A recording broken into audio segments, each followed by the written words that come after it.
Hi అండి, అందరికీ నమస్తే. My mysterious boss part 14. Janu, Janu, ఎవరో మెల్లగా పిలుస్తున్నట్టు వినిపించడంతో జాన్వి కళ్ళు తెరిచింది. ఎదురుగా రేచ నిలబడి ఉంది. కళ్ళను రుద్దుకుంటూ నెమ్మదిగా లేచి కూర్చుంది. ఏమండి మేడం, నిన్న రాత్రి ఏమైనా నైట్ షిఫ్ట్కి వెళ్ళావా? నీ కళ్ళన్నీ ఎంత ఎర్రగా అయ్యాయో చూడు అంటూ రీచా బాధగా అడిగింది. ఆ మాట విన్న వెంటనే జాన్వికి రాత్రి జరిగిన సంఘటన అంతా గుర్తొచ్చింది.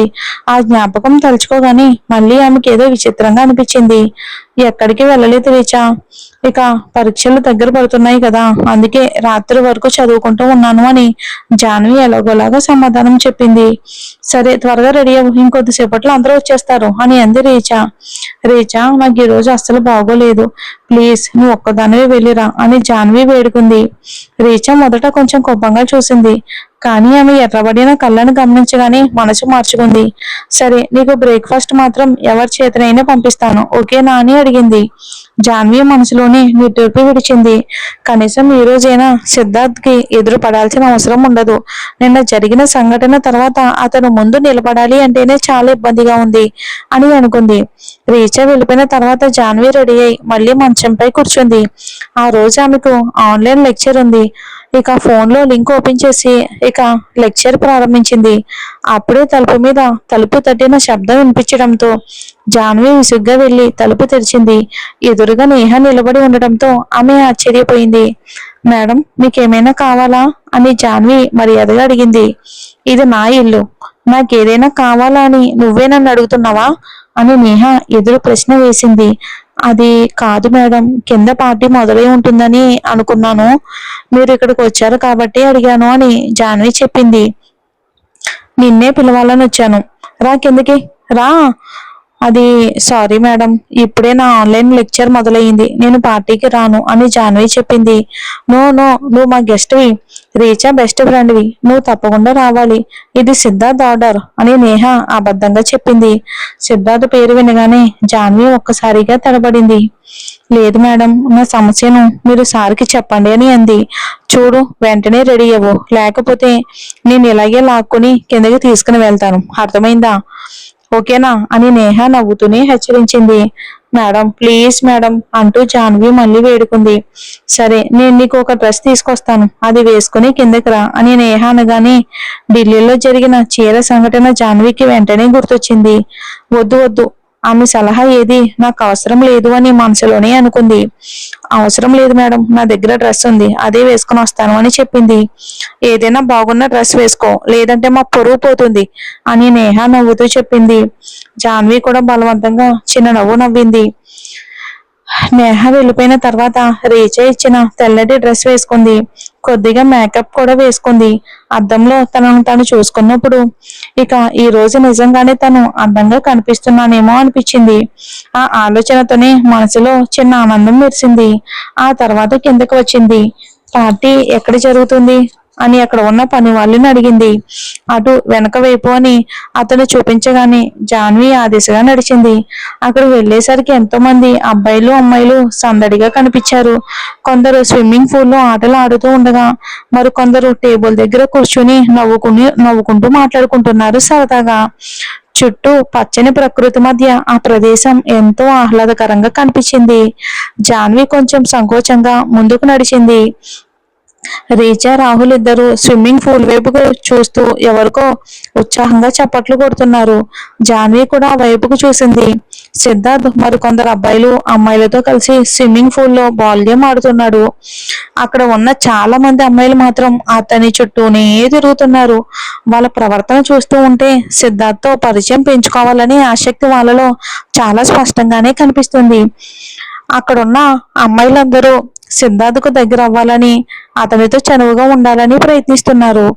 నేహ కూడా వాళ్ళతో కలిసే ఉంది. ఛీ, ఈమెకి అసలు ఏమనిపించడం లేదా? తన బాయ్ ఫ్రెండ్ ను ఇంతమంది అమ్మాయిల మధ్య ఇలా ఎలా వదిలేసింది? వదిలేసి కూడా ప్రశాంతంగా ఉంటుంది అని జాన్వి స్విమ్మింగ్ పూల్ వైపుకు చూస్తూ మనసులోనే అనుకుంది.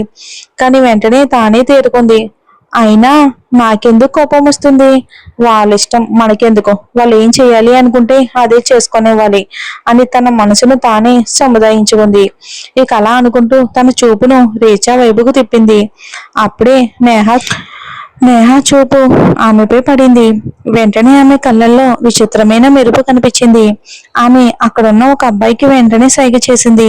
ఆ అబ్బాయి నేహ చూపించిన వైపుకు చూశాడు. అక్కడ జాన్వి అయోమయంగా నిలబడి ఉంది. తెల్లటి డ్రెస్ లో ఆమె అచ్చం ఒక దేవకన్యలా కనిపించింది. ఆ అబ్బాయి చూపుల్లో ఆమె అందం మత్తును నింపింది. అతను చెడ్డ ఉద్దేశంతో నవ్వుతూ స్విమ్మింగ్ పూల్ బయటకు వచ్చాడు. ఇక అతను రీచా రాహుల్ వైపుకు చూసి వాళ్ళతో మాట్లాడడానికి వెళ్ళాడు. కొద్దిసేపటికి రీచా రాహుల్ అక్కడ నుండి బయటికి వెళ్ళిపోయారు. అదే సమయంలో ఇక్కడ సిద్ధార్థ్ ఫోన్ కూడా మోగుతూనే ఉంది. దాంతో అతను కూడా స్విమ్మింగ్ పూల్ నుంచి బయటకు వచ్చాడు. ఇక అతని పర్ఫెక్ట్ బాడీ, డాషింగ్ యాటిట్యూడ్ చూసి అక్కడ ఉన్న చాలా మంది అమ్మాయిలు అతని వైపుకు ఆకర్షితులవుతున్నారు. కానీ అతని దృష్టి ఎవరి మీద పడలేదు. అతను అలాగే ఫోన్ తీసుకుని లోపలికి వెళ్ళిపోయాడు. ఇప్పుడు ఆ అబ్బాయి జాన్వి వైపుకి తిరిగాడు. జాన్వి అక్కడే ఉన్న టేబుల్ దగ్గర ఒంటరిగా కూర్చుని ఉంది. అక్కడ ఉన్న అందరినీ గమనిస్తూ ఉంది. రీచా వెళ్ళిపోవడం చూసి తనకి కూడా వెళ్ళాలి అనిపించింది. కానీ రీచా వెంటనే వస్తుందని ఎదురు చూస్తూ అక్కడే ఉండిపోయింది. హాయ్ అన్న శబ్దం వినిపించడంతో జాన్వి తల పైకెత్తి చూసింది. ఎదురుగా ఒక అబ్బాయి చేతిని ముందుకు చాచి నవ్వుతూ కనిపించాడు. హాయ్ అని ఆమె కూడా పలకరించింది. కానీ అతని చేతిలోని తన చెయ్యి ఇవ్వలేదు. నేను సమర్, రాహుల్ ఫ్రెండ్ అంటూ అతను తనను తాను పరిచయం చేసుకున్నాడు. నేను జాన్వి, రీచా ఫ్రెండ్ అంటూ జాన్వి నవ్వుతూ చెప్పింది. ఓ, అంటే రాహుల్ సాహిబ్ అన్నమాట. అయితే నేను నీకు కంపెనీ ఇవ్వాలి కదా, రా మనం స్విమ్మింగ్ పూల్ లోకి వెళ్దాం. ఎప్పటి నుంచో చూస్తున్నాను నువ్వు ఒంటరిగా కూర్చున్నావు అంటూ సమ్మర్ నవ్వుతూ అన్నాడు. అతను వెంటనే తనతో చనువుగా మాట్లాడడం జాన్వికి నచ్చలేదు. కానీ ఆ విషయం ఆమె బయటకు చూపించలేదు. వద్దు, నాకు నీళ్ళల్లో ఈత కొట్టడం రాదు, జాన్వి నెమ్మదిగా చెప్పింది. స్విమ్మింగ్ పూల్ లోకి రావాలంటే ఈత రావాల్సిన అవసరం లేదు, రా ప్లీజ్ అంటూ సమ్మర్ పట్టుబడ్డాడు. ప్లీజ్ నాకు కుదరదు, మీరు వెళ్ళండి అంటూ ఇప్పుడు ఆమె స్పష్టంగానే చెప్పింది. అరే అలా అయితే ఎలా, నేనేమి వినను, నువ్వు రావాల్సిందే అంటూ సమ్మర్ నేరుగా ఆమె చేయి పట్టుకున్నాడు. ఇప్పుడు మాత్రం జాన్వికి కోపం వచ్చింది. చూడండి మిస్టర్, నాకు నిజంగానే రావాలని లేదు, మీరు వెళ్ళండి అంటూ అతని చేతిని విడిపించుకుంటూ చెప్పింది. అదే సమయంలో హే సమ్మర్, జాన్వి కమ్ ఫాస్ట్ అంటూ నేహ కావాలని గట్టిగా పిలిచింది. జాన్వి వద్దన్నట్టు తల ఊపింది. లేదు అని జాన్వి చెప్పి అతని చేతిలో నుంచి తన చేతిని విడిపించుకుంది. కానీ అదే సమయంలో సమ్మర్ ఆమెను ఎత్తుకుని నీళ్ళల్లో విసిరేశాడు. మొదటికి ఒక నిమిషం అసలు ఏం జరిగిందో కూడా జాన్వికి అర్థం కాలేదు. నీళ్లు ముక్కులోకి నోట్లోకి వెళ్ళటం మొదలయ్యాక ఆమె గిలగిలా కొట్టుకుంది. ఇక ఎవరి చేయి దొరికితే వారి చేయి పట్టుకుని పైకి వచ్చింది. వణుకుతున్న చేతులతో జుట్టును వెనక్కి సర్దుకుని ఎదురుగా చూసింది. అందరూ తనని చూసి నవ్వుతున్నారు. ఓ జాన్వి, ఎంత అమాయకంగా ఉన్నావు, స్విమ్మింగ్ పూల్ లో ఎవరూ మునిగిపోరు, ఇంతగా భయపడతావా అంటూ నేహ నవ్వుతూ చెప్పింది. కానీ జాన్వి కళ్ళల్లో మాత్రం నీళ్లు నిండిపోయాయి. ఆ అబ్బాయిలందరి మధ్య తనకు చాలా ఇబ్బందిగా అనిపించింది. కమాన్ నేహ, ఆమెకి ఇవన్నీ తెలియకపోవచ్చు అంటూ సమ్మర్ కూడా నవ్వుతూ చెప్పి జాన్వి ముందు నిలబడ్డాడు. జాన్వికి అతనిపై విపరీతమైన కోపం వచ్చింది. కానీ తను వేరే వాళ్ళ ఇంట్లో ఉన్నానన్న విషయం ఆమెకు గుర్తొచ్చింది. అందుకే ఎలాగోలాగా తన కన్నీళ్లను, కోపాన్ని రెండింటినీ అదుపు చేసుకుంది. తర్వాత ఆమె చుట్టూ చూసింది. స్విమ్మింగ్ పూల్ లోనే కాకుండా పూల్ బయట కూడా అందరూ నిలబడి ఉన్నారు. అప్పటికే ఆమె బట్టలు పూర్తిగా తడిచిపోయాయి. ఇక అందరి ముందు నుంచి వెళ్ళడానికి ఆమెకు సిగ్గుగా అనిపించింది. అలాగే తడబడుతూ పూల్ లంచ్ దగ్గర ఉన్న మెట్ల వైపుకి వెళ్లి వాటి సహాయంతో పైకెక్కింది. ఇప్పుడు నేరుగా రూమ్ కి వెళ్ళాలని ఆమె నిర్ణయించుకుంది. అలాగే వేగంగా అడుగులు వేస్తూ ముందుకు వెళ్ళింది. అంతలోనే మళ్ళీ ఎవరో వెనక నుంచి ఆమె చేయి పట్టుకున్నారు. ఆమె వెనక్కి తిరిగి చూసింది.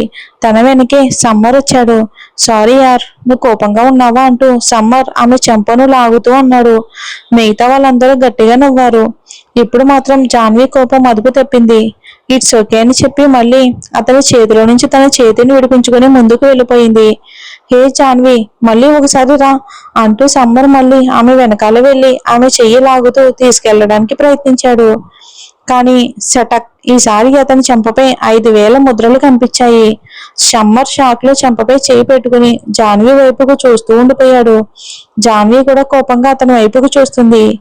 హే జాన్వి, ఆర్ యు మ్యాడ్ అంటూ నేహ కోపంగా అరిచి వాళ్ళ పక్కకు వచ్చి నిలబడింది. సారీ, కానీ నన్ను ఇలా పదే పదే తాకడం నాకు ఇష్టం ఉండదు, ఓకే అంటూ జాన్వి కోపంగా సమ్మర్తో చెప్పింది. ఆమె కళ్ళు కోపంతో ఎర్రగా మారిపోయాయి. మూర్ఖురాలువా, పిచ్చిదానివా, నిన్నెవరు తాగుతారు? ఇతను రీచా ఫ్రెండ్ కాబట్టి నీకు కంపెనీ ఇవ్వడానికి ప్రయత్నించాడు, కానీ నువ్వేం చేశావు? అతన్ని చెంప పగలగొట్టావు. స్టూపిడ్. ఇతరుల పార్టీలను పాడు చేస్తూ నీకు సిగ్గుగా అనిపించదా అంటూ నేహ కోపంగా మాట్లాడుతూనే ఉంది. ఒక ఆడపిల్ల అయ్యుండి కూడా ఆమె అతని వైపు మాట్లాడడం చూసి జాన్వీకి చాలా ఆశ్చర్యంగా అనిపించింది. అలాగే ఒక పక్క బాధగా కూడా అనిపించింది.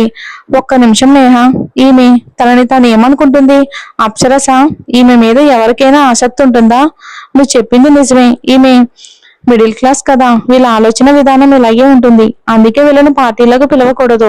పిలిస్తే ఇలాగే మన పరువు తీస్తారు. ఛీ, ఏమి స్థాయి ఏంటి, నన్ను కొట్టడం ఏంటి అంటూ సమ్మర్ కోపంగా పళ్ళు కొరుకుతూ అన్నాడు. జాన్వి కోపంగా ఏదో చెప్పబోతూ ఉండగా ఇక అదే సమయంలోనే రీచా పరిగెత్తుకుంటూ ఆమె దగ్గరకు వచ్చింది. జాను, ఏమైంది అంటూ రీచా ఆమె చెయ్యి పట్టుకుని అడిగింది. రీచా, వీళ్ళు వీళ్ళు అంటూ జాన్వి ఇంకా ఏదో చెప్పబోతూ ఉండగా ఆమెను మధ్యలోనే ఆపేశారు. రాహుల్, నీ భార్య ఫ్రెండ్ కదా ఈమె సమ్మన్ని చెంపదెబ్బ కొట్టింది. నీ బెస్ట్ ఫ్రెండ్ ని చెంపదెబ్బ కొట్టింది. పైగా అతను తనను తాకడానికి ప్రయత్నించాడని ఆరోపిస్తుంది. డిస్గస్టింగ్ అంటూ నేహ చేతులు కట్టుకుని ముఖం వంకరగా పెట్టుకుని చెప్పేసింది రాహుల్కి. రాహుల్, రేచే ఇద్దరు జాన్వి వైపుకు చూశారు. జాన్వి లేదన్నట్టు తలూపింది. ఆమెకు చాలా విషయాలు చెప్పాలని ఉంది, కానీ ఇప్పుడు గొంతు బిగుసుకుపోయింది. ఇంతమంది మధ్య తనకు ఒంటరిగా అనిపించింది. రీచా తన వైపు నిలబడుతుందని ఆమెకు తెలుసు, కానీ రాహుల్ రీచాల మధ్య మళ్ళీ సమస్యలు వస్తాయేమోనని భయపడింది. అందుకే ఆమె మౌనంగా ఉండిపోయింది. రాహుల్, నీ పార్టీలో ఇలా నా అవమానం జరుగుతుందని నాకు తెలియదు, అది కూడా ఈ అమ్మాయి చేతిలో, ఈ క్యారెక్టర్ లేని అమ్మాయి చేతిలో అంటూ సమ్మర్ కోపంగా జాన్వి వైపుకు ఒకసారి చూసి అన్నాడు. సమ్మర్, రిలాక్స్, ఏదో అపార్థం జరిగి ఉంటుంది. జాన్వి కూడా ఇలా చేయదు. ఆమెకి ఏదో అపార్థం వచ్చి ఉంటుంది, అందుకే పొరపాటున చేయి చేసుకుని ఉంటుంది అంటూ రాహుల్ అతనికి నచ్చ చెప్పడానికి ప్రయత్నించాడు.